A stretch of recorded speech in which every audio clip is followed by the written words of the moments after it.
Hello সৌরজগতের বন্ধুরা, James Webb space telescope ব্যবহার করে আমরা যদি মহাবিশ্বের অতীতের ছবি দেখতে পাই, তাহলে ভবিষ্যতের ছবি দেখতে পাবো না কেন? আপনাদের সবাইকে স্বাগতম আজকের এই এপিসোডে। ধরি বিদ্যালয়ের শিক্ষার্থীরা ক্লাস শুরু হওয়ার আগে লাইনে দাঁড়িয়েছে। আমি একেবারে সামনে দাঁড়িয়ে তাদের ছবি তুলছি।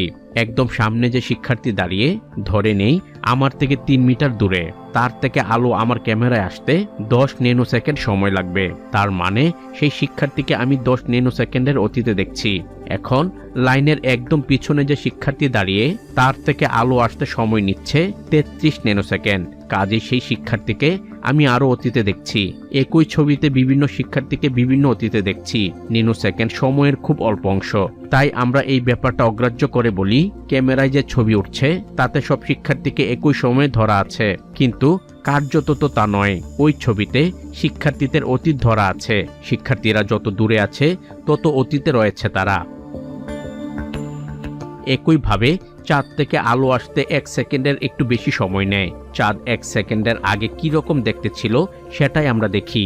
একইভাবে সূর্য থেকে আলো আসতে 8 মিনিট 20 সেকেন্ড সময় নেয়। তাই আমরা সূর্যকেও তার অতীতে দেখছি।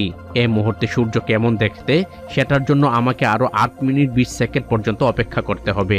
কাজেই অতীত দেখার ব্যাপারটা যে শুধু জেমস ওয়েবের দূরবীনই করছে এমনটা নয়, এটি আমরাই সারাক্ষণ করে যাচ্ছি।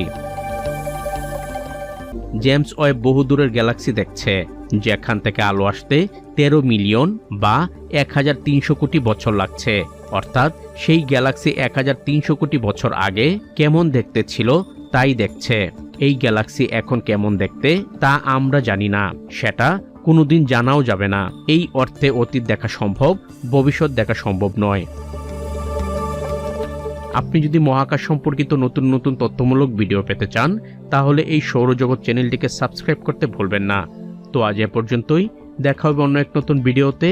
ততক্ষণ পর্যন্ত সবাই ভালো থাকবেন, সুস্থ থাকবেন, নিরাপদে থাকবেন। আল্লাহ হাফেজ।